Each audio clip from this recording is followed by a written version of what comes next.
Hello, everybody. This is Lori Hodges. I'm the emergency manager for Larimer County. And this video is just to give you a quick update about the Community Resilience Survey and why we think that this is important for community members. Our team got together recently and we talked about what we really wanted to do most for our community. And we came up with kind of a team motto of doing the most good for those who need it most.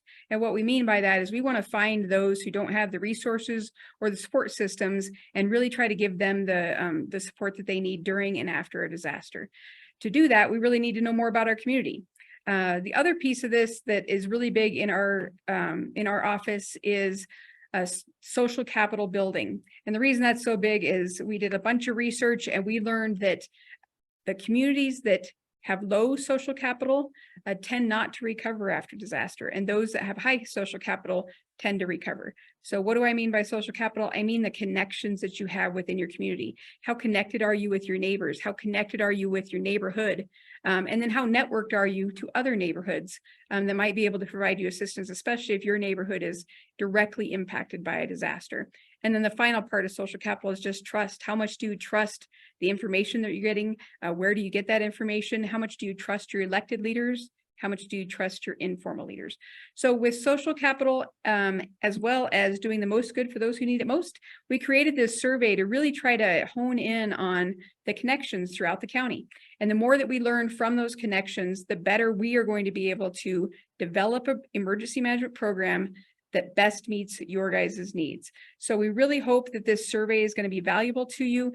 What you're going to do is after you take the survey, what we do is we get together as a team and we determine how we're going to change our program or improve it based upon the input that you give us. And then my promise to you is that it's not just going to be one of those surveys. I know everybody has a lot of surveys that they're asked to do. In this case, we're going to take this survey, and then at the next year before we send a survey out, we're going to tell you how we use the data that we got from this survey to improve our program. What did we learn from it? And then how did we change everything to make it better? For example, last year's survey, it became clear to us that we might not have the resources or the support systems that we need for people with disabilities. So we have worked this year to really try to hone in on, do people have the resources that they need, or do they not know where they are, or do we not have those resources and we need to work on that?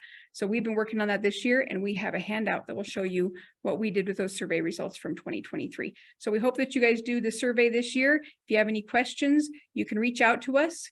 Also, there's going to be some listening sessions coming your way. So for those listening sessions, we're going to be at some libraries for you, and we are going to talk to you about the Community Resilience Survey. You're going to be able to do the assessment while you're there if you would like. And I'm going to put up a slide really quick if I can figure out Zoom. And that will tell you kind of how you can, which of these different listening sessions you can do. 1 second.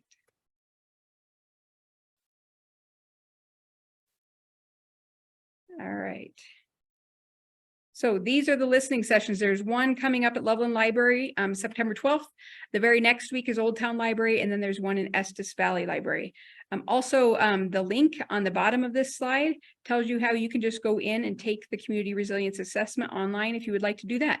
We will have some paper copies for those who don't want to do the computer. And if there's anything that you need as far as accommodations, you just let us know. We'd be happy to help. Thank you.